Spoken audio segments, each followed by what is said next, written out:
I don't know how much of your audience will know this, but you can get agents now that emulate human behavior kind of in the browser, called browser-based agents. And so they can actually use websites just as people do. And so you get one of these agents and it will go to like the YouTube, I guess it's the about page. It can solve the captures and just kind of grab the emails behind that. And so that's one way that you can get, build these lists of creators at scale. Hey there, I'm Cody McGuffie. I'm a husband, dad of 3, and I'm the founder of EverBee. EverBee. Where we serve over 1 million creators across the globe, helping them grow thriving online businesses. I believe every single human is a creator, and I believe every single creator should own a business. A business that gives them the freedom to build the life that they dream of. Built Online is where creators, entrepreneurs, and leaders get real insights, real stories, and the edge to build something that actually lasts. This is where the next generation of builders get built. Tom, what's up, man? How are you? I'm very well, man. How are you? I'm great. Thank you for coming on. Super excited to have you. I'm going to be talking about agentic AI, talk about AMT, all the stuff that you guys are working on over there, and just talk about the future of probably online business, just in general. Does that sound good? Sounds good. Let's do it. I think for everyone probably wondering, including myself, is like, how did you get to where you are today? I guess the short story, how did you go about building an agentic AI marketing company? Where did you start? Yeah, great question. So my background is originally on the technical side in theoretical physics, and I spent some time doing machine learning research as well. And then I kind of transitioned, started exploring the world of startups, first on the technical side. But I quickly realized that for me, the most interesting problems were actually on the marketing side, thinking about how do you take a business that's like a system that's made out of people who care about different things and grow it. And so I've spent most of my career in this in this role that maybe has existed now for around 10 years or so that people call growth. So I spent some time at various different startups running growth and partnerships teams and kind of applying my technical background to these systems problems made up of people. Through that, I discovered that a lot of the work that you do in kind of growth and marketing is kind of just like repetitive manual tasks that you have to do again and again and again. But it's worth it because it makes money for your company. And so what I realized was with the advent of large language models and agentic AI, that there's an opportunity to build a company that kind of just automates away a lot of those manual repetitive tasks within marketing, that lets like the more creative people, the founder types, focus more on strategy and the bigger picture of their businesses and pass off execution to AI agents. And so today I'm building a company called AMT. It stands for Autonomous Marketing Team.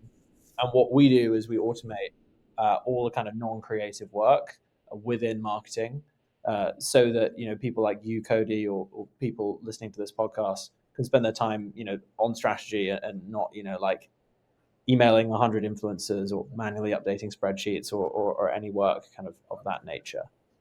It's, I love what you guys are doing because it hits close to home, and I think it hits close to home for a lot of people listening to this also because influencer marketing is a major tactic, right? In the overall like strategy of one's business, or at least it should be if it's not.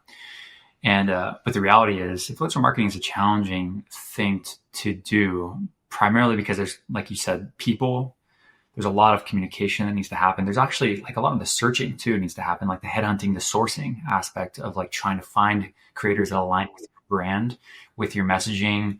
Also, are they interested in working with you? You're probably a nobody to them. You are for sure. So you need to like also establish credibility and authority with them too. And then you have to figure out a win-win deal that, works for everybody. You need to send them a product. That needs to happen. That means you need to create an order in your store. You like ship it to you get their shipping address. Like there's so many little nuanced things in here. And so when someone's like, oh yeah, just go build an influencer marketing campaign. The truth is there's a lot of steps, micro steps into that thing. Everyone wants to partner with hundreds of influencers. And no one wants to manually scroll on Instagram or TikTok to find them or manually reach out over email, right?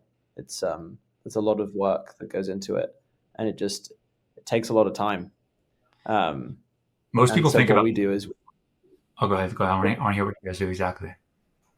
I was just going to say what we do is we really make that the whole experience seamless, and so the experience for the marketer or the founder is like using something like Google Ads, but on the back end, there's thousands of simultaneous conversations happening with all these creators in parallel, and the AI is handling that communication. Wow. I want to get more into the product as well, but I guess my first thoughts are, because it's such a human relationship, influencer marketing, a lot of people are probably wondering this too.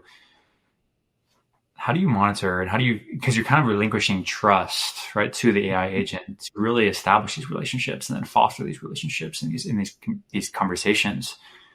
How have you guys been able to tackle that from a product perspective? Yeah, it's a great question. And one of the reasons why influencer marketing works so well is because it is based on trust. So the audiences of these creators, they spend some time with them online and they trust them. And so what you want to do as a brand is you want to build direct relationships with influencers and get them to care about your brand so that they can demonstrate that care to their audience.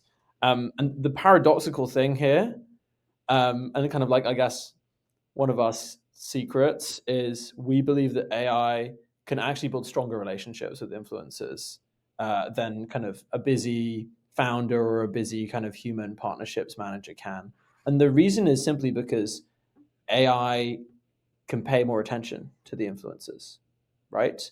Like these people, they're online, they're posting content every day because they want to be seen.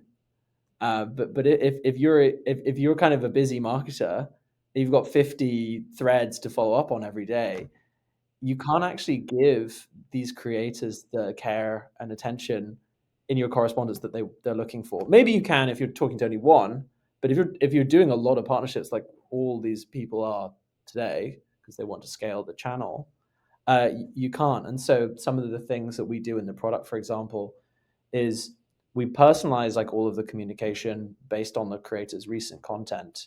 And the creators are usually like, wow, like thanks for watching the videos. When the creators post on behalf of our customers, we send an automated thank you message, and we're like, we saw the content, like thanks so much, like it was amazing partnering with you, and they love this. And so, yeah, it's pretty paradoxical, but you can actually build stronger relationships between the brand and the creator using AI and using the data that the large language models have access to. There's two ways to do this, right? In my head, at least, is like you embrace that this is an AI agent that you're working with, that you're talking to, or there's like it's impersonating Cody, right? You're talking to Cody. Yeah. Which approach have you guys taken in this? We let our customers decide. So some customers are more comfortable. Some customers feel like there's still a bit of risk to have an AI like persona be embodying their brand. And so they want to have someone on their team, and the AI is like an extension of that person. But some brands want to have, like we call it Lyra, the AI partnerships manager. And so we like the name Lyra. And so some brands want Lyra to be kind of the AI employee that is an extension of their brand. And we can do both. I love that. What do you find that is most, I guess, successful so far? I know you guys are kind of just getting going in the last 12 or 18 months. What have you found, or what does your gut tell you? Like, what is the best thing to do? I feel like we're at an inflection point at the moment. And a year ago, it would have been quite unusual for someone to receive a message from like an AI employee that has, that's like representing a brand that you've heard of. But I think in a year from now, it will be not that unusual. And so I think over time, more and more companies will be using kind of like an AI persona or like an AI like avatar as an extension of their brand. And I think when this really makes sense is when it's clear that the service level that the AI persona can deliver is just much better than a human. And some examples, right? Like as I mentioned already, they can pay more attention to you and your content, and they remember everything. They can also reply much faster, and they can speak multiple languages. And so it's like when you kind of stack all these benefits on top of each other, once you iron out the kinks, you get, as a creator, a much higher level of service than you would. Yeah, I get it. Like a lot of times, for example, let's just say me. Let's say that I own a fishing brand, right? And I sell literally like fishing shirts, fishing apparel, all this stuff.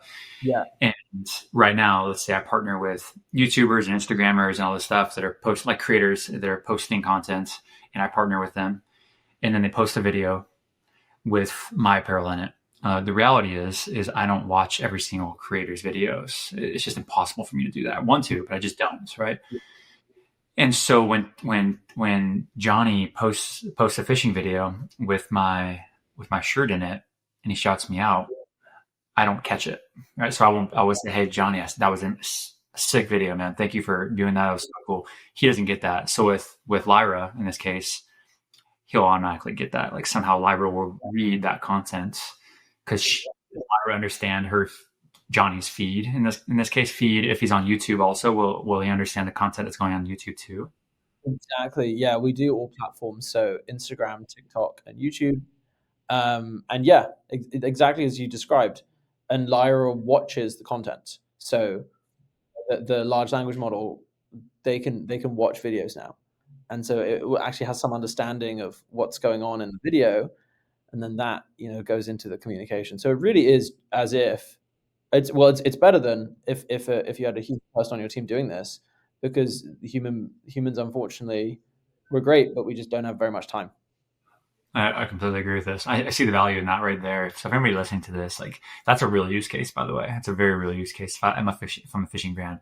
And then if you multiply Johnny by 50, which is like really, let's say 5 at first, and then you get to 10, but then you scale it up. Yeah. It's impossible to manage all those things effectively with humans at that point. And you can Johnny. 10. Yeah, 100%. I mean, you can multiply Johnny by 1,000. Like some of our customers are doing over 1,000 partnerships with creators every month, and in order to manage that with a team of people, you probably need like 20 people.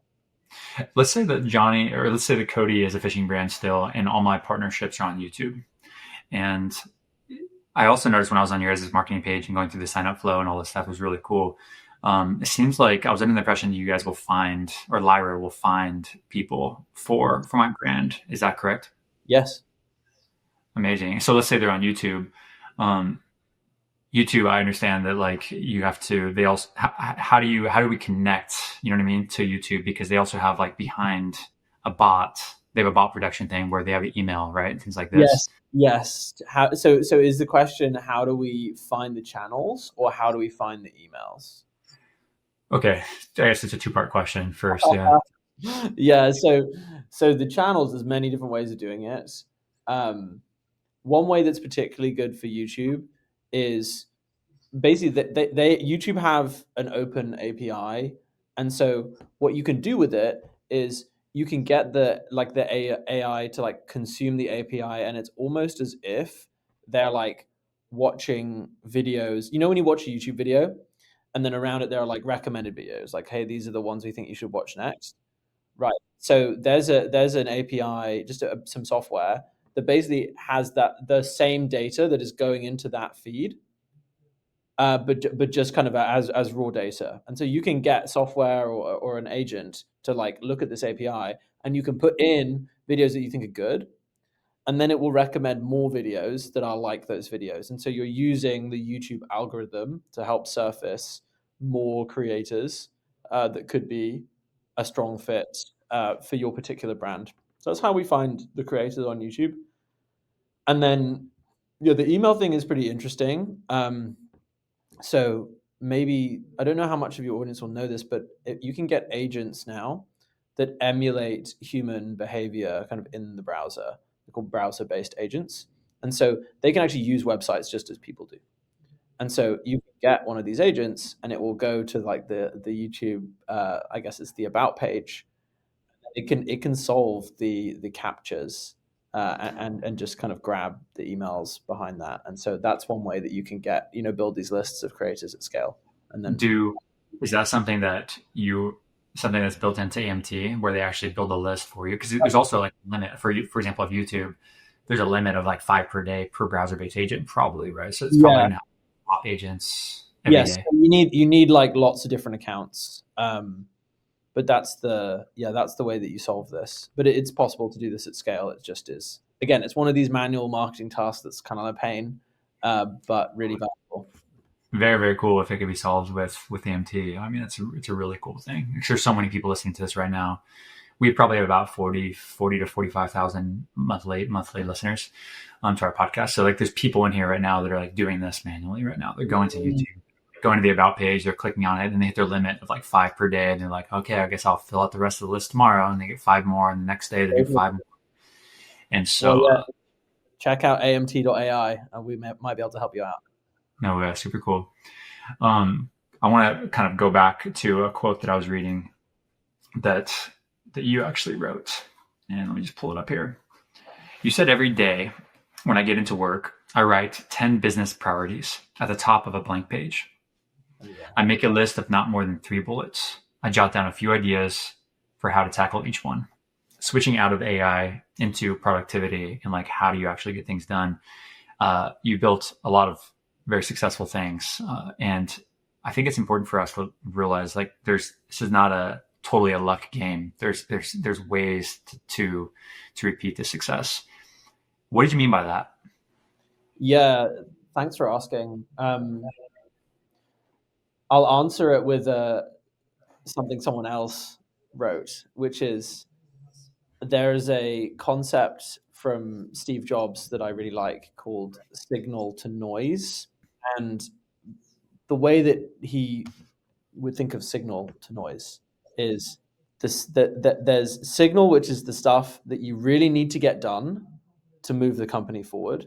And then the noise is all the other stuff that is stuff that you just needs to has to happen, but is not like moving the needle is not the main thing. And if you break down signal even further, within a given day, say you do like a 12-hour work day, there's maybe 3 to 5 things every day that you just need to get done that move the needle for the company. And if you don't get those things done, the company is not moving at the rate that you want it to move in the direction you want it to move. And then the noise is the hundreds or thousands of other things that could be, competing for your attention at any given time. And so my approach is I try and zoom out every morning and just think about like what are the main things today. And then I just try and ruthlessly prioritize them. I love that. I think it's so relevant because most people listening to this right now are solopreneurs or maybe 2-3 people teams max, probably the majority of them at least. And when you're a solo founder, maybe you have 2 co-founders or co-founder 2, your small team, there's a lot. It's very difficult to differentiate between signal and noise because it all seems like signal, right? Yes. It's like, we need, right now this customer is getting, it's on fire. I need to take care of this. And it's true, you do. But what's the thing that's really going to move the company forward, in the next 3 months? Is it really going to be that customer response? Well, probably not. No. Should you remove the customer response from your list? No, but it's just understand that it's mostly noise. You really need to be figuring out a marketing funnel that actually works, that will scale your company and 10x your company in the next 6 months. Is that kind of the way you look at it as well? Yes, exactly. And it's especially, there are different ways to think about it, and it depends on the stage of the company you're at. Like, I'm really fortunate now that I have a really strong team. And so I'm able to ask the question, like, which tasks give me energy and which tasks take my energy away. This can be a useful frame. And then just try and, as much as possible, only do the things that only I can do and that are energy giving, and hand off and delegate the tasks that don't. But I think when in the early days of building AMT, when it was just me and my co-founder, I think the thing that the question I'd always ask myself is just is this the best use of my time right now? Just ask yourself that question like 7 times a day. And then if it's not, then you know what is. Go and do it. I love that. There was an interesting reframe that I had. I think it was probably a year and a half ago, maybe. We've all heard about this concept of like value your time, put a dollar amount on your hourly rate, things like this. I think we've all like talked about it, heard about it few different times in our life at this point. And so yeah, if you value yourself at like $100 an hour, or $1,000 an hour, maybe $10,000 an hour, like and you're actually you're billing the company for your time. Is this the best use of that $1,000 an hour? Or should you trade that off to somebody else? It's a very interesting reframe of, wow, I feel like I'm so expensive for the tasks that I'm doing. You know what I mean? Yes, exactly. But I do think that is more of a stage 2 probably of a lot of companies. We're not saying for anyone listening to this that you feel like you need to go hire an executive assistant right away. It took me like 3 years to hire an executive assistant, but I do feel like you should value your time and be focusing, like Tom was mentioning, on signal versus noise. What do you see the future of businesses and online business going when it comes to like the AI landscape, the agentic AI, the whole movement? Something that I've been saying, and other people have said this too, it's not just me, is that the future of companies are going to look so much different than what the past companies, right? Like we think about $100 million companies per year in revenue.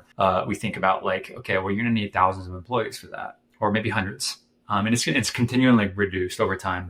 But I think there's a very near future, where there's that one person, like one founder is building $100 million revenue company. Yes. What do you think about this? Yeah, I mean, I think what's going to happen is companies are going to grow faster, and companies are going to get smaller, and also there's going to be more of them. So like the cost, like the barrier to entry of starting a company right now has never been lower. Like it's never been easier to start a business, to build a brand, to build an online business, to become a creator. I look at our customers as role models here. Like we have several customers that are, getting up there, like mid 8-figure revenue brands, and it's just like 2 people. It's like 2 people with 5 agencies or whatever, and then AMT that's doing the work of what used to be done by like 7 people. And so I really see a future where there are more entrepreneurs. And those entrepreneurs can be kind of solo founders or with really small teams. And these are going to be small teams of highly creative people. And the ones with the best ideas are going to win the biggest. And then all of the work is going to get done by AI agents, or all of the execution work. And so it's going to be a pretty fun time to be an entrepreneur, and put your ideas into the world. And I think success is really going to only be limited by your imagination. I feel that when you're talking about this stuff, I get just so excited about entrepreneurship, because that's obviously why we do what we do, is because we're nerds on this stuff. It's so fun to like the idea of starting a business, and the idea of starting a business faster is always exciting to me. Because especially with creators, like you're a creator, I'm a creator, people listening to this are creators. We're creative people. We want to create businesses. The only downside of starting a business, like another business idea, is because I'm like, I know it's going to take a long time to get traction. I know it's going to take, because I have a million ideas. My heads are exploding with ideas. But the barrier to entry is like when it reduces, and when you have agents kind of doing all the like stuff you really hate doing. Yes. It's probably a future where people own like multiple businesses, and 100%. agentic AI is playing a role in being all the employees for those things. It's very interesting. We're already seeing this. So I think the first place you're seeing this is within like the consumer apps space. So there's more and more founders. Like building software has gotten so much easier now with AI, and so technical founders who used to maybe only work on one app now work on like 6, and they just have a portfolio, and they're all kind of making money. and you just see which ones do best. And I think pretty soon this is going to come to the world of e-commerce as well. And so the only thing that's going to be like the limiting factor is just going to be like, okay, do you have a good supply chain with like some factory in China or wherever it is? But with print, like that's actually solved in most ways. It's like you don't refer to it anymore either. Totally. And then it's just like, okay, how do you, it's your ideas, your taste, right? It's like, how do you design the branding? Which segment of, the digital world do you really want to target and market to, and who are your people going to be?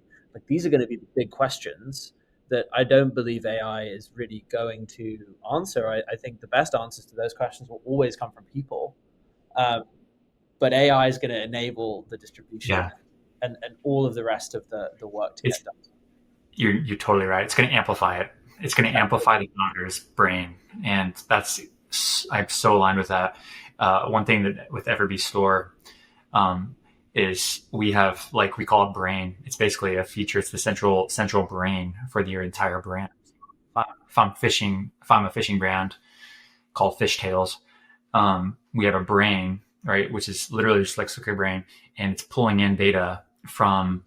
Right, you could picture it like it has your brand book, it has your inside that brand book has your ICP, your tone of voice, all this stuff. Mm-hmm. I can add more stuff about me. I could train it on me. It's basically like a big custom GPT, which with data constantly pouring into it. That's cool. And so that way, when you're swapping out content, eventually it's going to be able to make content changes for you based on conversion optimization, things like this. And then eventually, when we have AMT integrated, like it's going to already be aligned with the brand.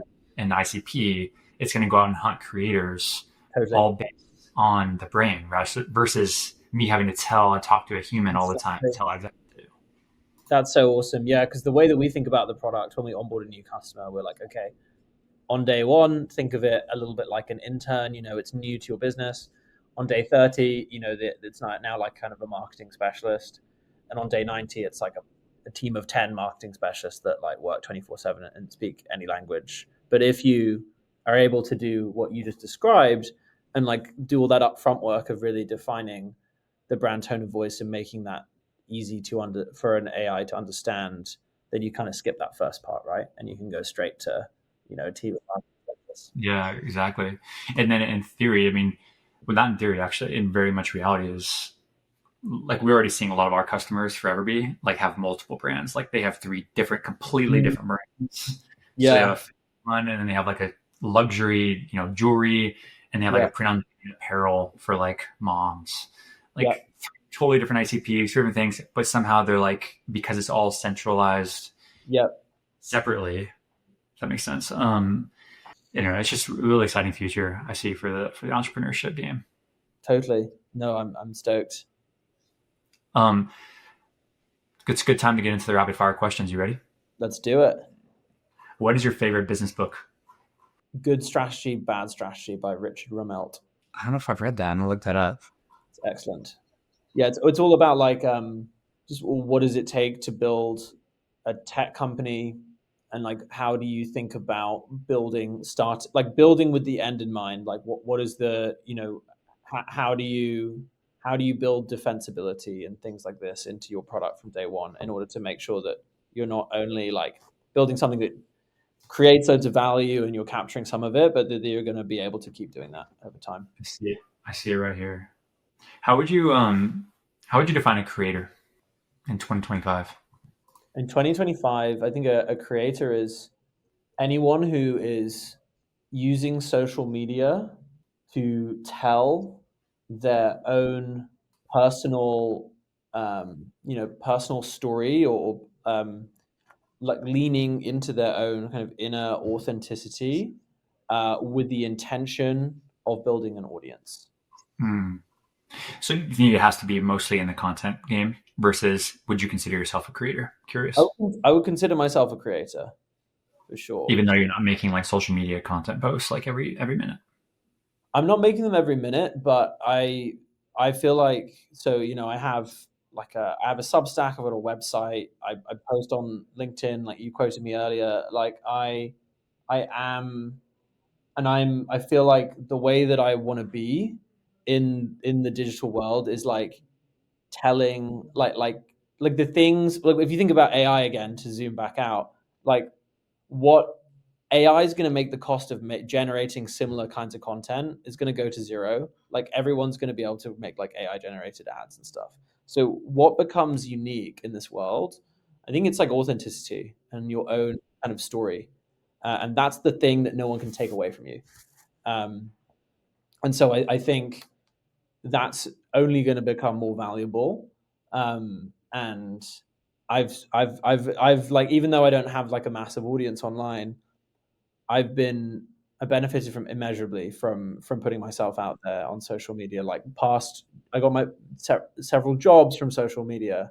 You know, I've hired people through social media. I've found customers. Like it's an incredible way to. It's almost like a serendipity machine to find the people that are thinking along similar lines to you. Who do you think should be a business owner? Anyone who's willing to take responsibility for everything they do. I think being a business owner is the most rewarding thing ever. But it's, the pros and cons are like the upside is you take responsibility for everything you do. You're in control. You're in charge. The downside is you're responsible for everything you do. You have no one else to blame but yourself. I think that's the main thing. Anyone who's willing to do that should become a business owner. That's a great answer. Where can people find you, Tom? Where can people follow you, learn more about AMT, all the good stuff? Yeah, the best place is probably LinkedIn. So that would be linkedin.com/in/thomas.hollands. You can check out AMT, our website, AMT.ai, and sign up for free, and we'll send you 10 creators that are a perfect fit for your brand. And you can also find me on Twitter at tdoggyholhol. Love it. We will share all those links too in the show notes and in the YouTube description for anyone listening and watching. Tom, thank you very much for coming on, man. I appreciate it. Of course. Thanks for having me, Cody. Awesome. Talk to you soon. See you later. Bye-bye.